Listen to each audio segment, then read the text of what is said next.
नमस्कार दोस्तों, कैसे हैं आप सभी और कैसी चल रही है बोर्ड एग्जाम की तैयारी। तो आज के इस क्लास के अंतर्गत आपको यहां पर हिंदी का एक ऐसा टॉपिक हम बताने वाले हैं जो बोर्ड एग्जाम में आपका पूरा 6 नंबर के लिए पूछा जाता है। यानी आज के इस क्लास में आपका जो 6 नंबर है वो बिल्कुल क्लियर होने वाला है।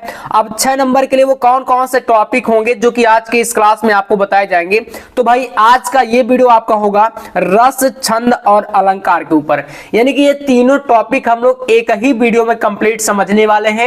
यानी कि परिभाषा कैसे देनी है, किस तरीके से आपको उदाहरण देना है, पूरा अच्छे तरीके से आपको, यानी जो काव्य सौंदर्य वाला टॉपिक है ये आपका हिंदी में आज समाप्त होने वाला है।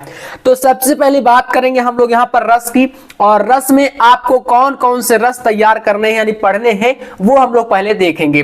तो देख सकते हो पहला आपका सबसे इंपॉर्टेंट जो रस होने वाला है वो है श्रृंगार रस। बोर्ड एग्जाम में जो श्रृंगार रस है वो सबसे ज्यादा बार पूछा गया है। ठीक है, इसका परिभाषा कैसे लिखना है आपको ये सबसे इंपॉर्टेंट है। देखो तो श्रृंगार रस का जो स्थायी भाव होता है वो आपको ध्यान देना। पहली बात तो रस में जो स्थायी भाव होते हैं वो सबसे इंपॉर्टेंट आपको याद रख लेना है जितने भी आपको पढ़ाए जाए।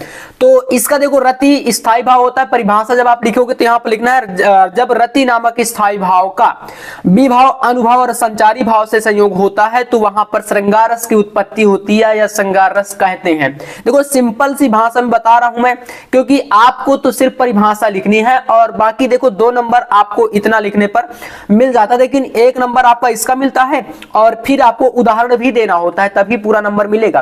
तो देखो यहां पर एग्जांपल जब आप लिखोगे तो यहां पर आपका हो जाएगा इसका एग्जांपल इस तरीके से, बतरस लालच लाल की मुरली धरी लुकाए, सौह करे भवन हंसे देन कहे नट जाए। तो अब देखो मैं आपको यहां पर अपने हिसाब से बता रहा हूं, लेकिन हो सकता है आपको कोई इससे अच्छे जो है उदाहरण आ रहा हो तो फिर आप लोग उसी को करेंगे। ये चीज आपको हमेशा याद रखना होता है, जो भी आपको बेस्ट लगे आप उसको कर दीजिएगा।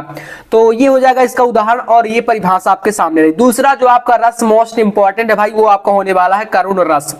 तो इसमें देखिएगा यहां पर आपके सामने दिया गया है शोक अथवा दुख की अवस्था में जब शोक नामक, अब देखो करुण रस का स्थायी भाव क्या होता है, शोक होता है।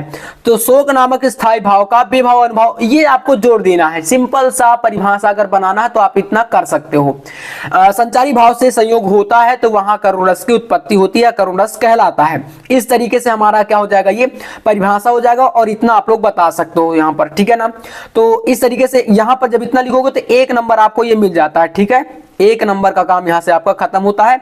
फिर जब आप पूरा यहां पर उदाहरण भी दोगे तब आपको पूरा यहां पर 2 नंबर मिलेगा। तो जैसे कि आप देख सकते हो यहां पर करुण रस का उदाहरण, इस करुणा कलित हृदय में अब विकल रागनी बाजती, क्यों हाहाकार स्वरों में वेदना असीम गर्जती। तो इस तरीके से हो गया। अगला जो आपका रस होने वाला है मोस्ट इंपॉर्टेंट वो है हास्य रस। और आप लोग कमेंट भी कर रहे थे कि भैया हमारा रस, छंद, अलंकार वाला टॉपिक अभी नहीं हुआ है, तो इसलिए मैंने सोचा कि आज के इस क्लास में आपको ये कंप्लीट करा दिया जाए। तो चलिए देखो यहां पर जो हास्य रस है इसका स्थायी भाव जो होता है वो हास होता है, इतना आपको याद रखना है। ठीक है, ये इसका स्थायी भाव है। तो किसी व्यक्ति की विलक्षण आकृति, विचित्र चेष्टाएं और कार्य को देख करके हृदय में जो उत्पन्न हास्य नामक स्थायी भाव जब विभाव, अनुभव और संचारी भाव से संयोग करता है तो वहां पर हास्य रस की उत्पत्ति होती है। इस तरीके से आप परिभाषा दे सकते हो। उदाहरण की बात करें तो देखो यहां पर काफी मजेदार उदाहरण है, क्योंकि भाई यहां पर हमें सिर्फ और सिर्फ यही देखना है कि हंसी आना चाहिए। हास्य रस का मतलब यही होता है ना कि हंसी आए आपको। ठीक है, तो देखो यहां से आपका इसका उदाहरण जो हो जाएगा वो इस प्रकार से होगा, सिर पर गंगा हंसे भुजनी के भुजंगा हंसे, हास ही को दंगा भयो नंगा के विवाह में। देखो ये जो उदाहरण है काफी मजेदार है।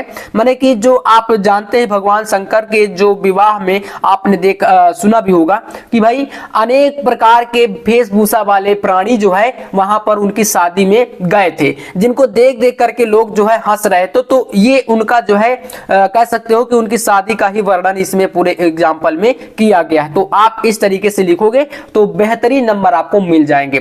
चलिए नेक्स्ट यहां पर देखेंगे।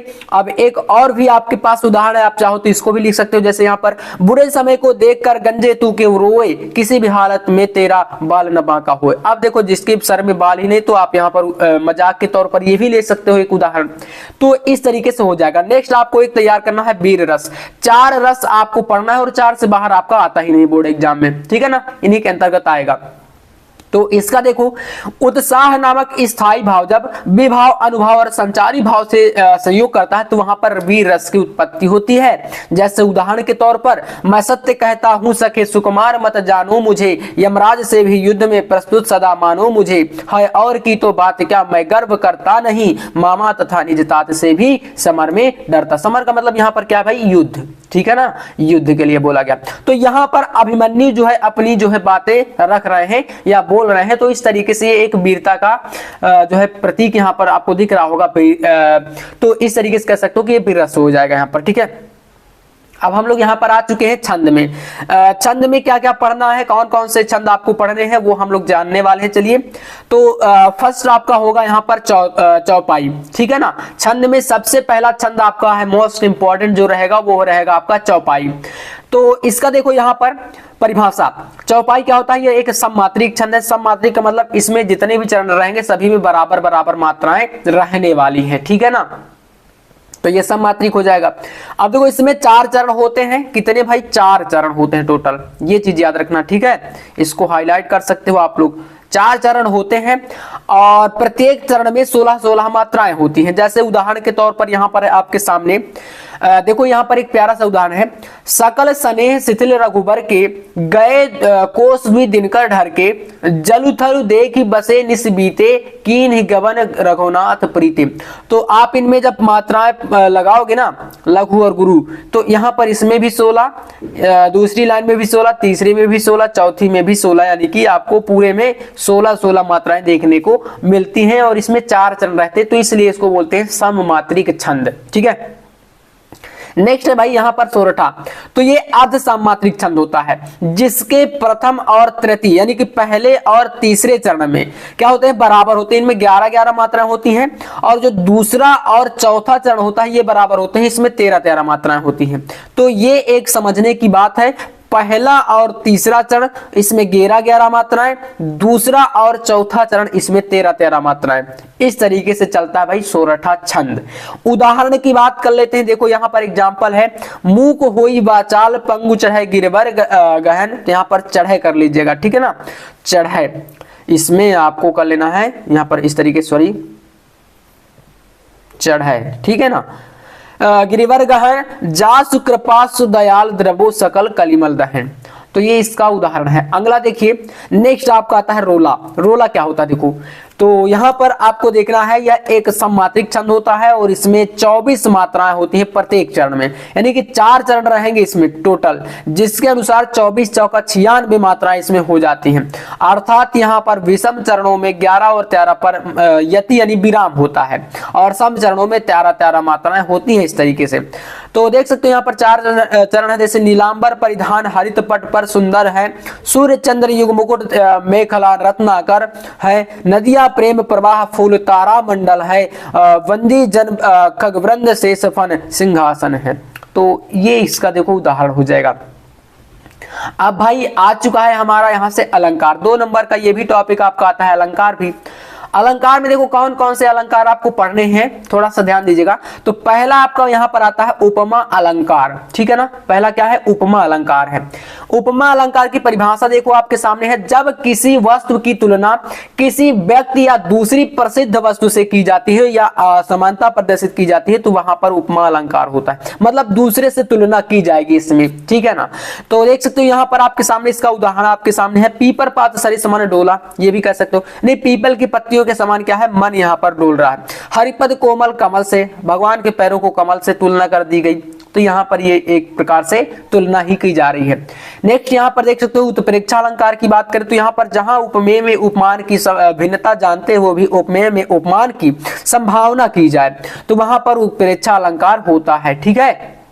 और इसमें एक खास बात ये होती है कि इसमें कुछ वाचक शब्द जैसे मनु, मानो, एग्जाम्पल की बात करें, जनु, जानो आदि क्या है, वाचक शब्द ये आते हैं।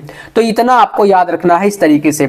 इसके बाद देख सकते हो यहाँ पर आपके सामने यहाँ पर इसका परिभाषा के बाद उदाहरण देख सकते हो दिया है, सोहत ओढ़े पीत पटु श्याम सलोने गात, मनहु नीलमणि शैल पर आतप परियो प्रभात। ये आपका इसका उदाहरण है। फिर आपको तैयार करना है यहाँ पर अगला जो है रूपक अलंकार। रूपक अलंकार में देखो जहां उपमेय में उपमान के रूप में उपमेय में उपमान के रूप में कहा जाए तो वहां रूपक अलंकार होता है। जैसे उदित उदयगिरी मंच पर रघुवर बाल पतंग, बिकसे संत सरोज सब, हर्षे लोचन भृंग, ये हो जाएगा। नेक्स्ट आपको तैयार करना है इसमें अनुप्रास अलंकार। काव्य में जहां एक ही व्यंजन की आवृत्ति बार बार हो, स्वर में भले ही भिन्नता हो, ठीक है, यहां पर भिन्नता कर लेना, तो वहां अनुप्रास अलंकार होता है। जैसे भायब भगति भरत आचरणु, तो भा भा शब्द यहां पर देखो कितनी बार रिपीट हुआ है। कहत सुनत दुख दूषण हरणु, तो इसमें व्यंजन जो भा है आपका ये कई बार जो है रिपीट हो रहा है, यानी आ रहा है बार बार, तो इस तरीके से कह सकते हो ये अनुप्रास का एक उदाहरण हो जाएगा। ये यहाँ पर बताया भी गया इस तरीके से, ठीक है। अगला जो आपका यहाँ पर अलंकार होने वाला है वो है यमक अलंकार, ठीक है। यमक अलंकार की बात करते हैं तो काव्य में जहां शब्दों की आवृत्ति बार बार हो किंतु अर्थों में भिन्नता हो तो वहां यमक अलंकार होता है। जैसे ऊध जोग जोग हम नाही, अब देखो यहां पर इस सुर में क्या है, जोग जो है ये 2 बार आए हैं, लेकिन दोनों का जो अर्थ है वो अलग होगा। एक जोग से आपका जो है योग साधना का है और दूसरा जो योग आपका आया है उसका योग है यहाँ पर हमारा योग्य होना, यानी कि एबल, ठीक है, एबिलिटी।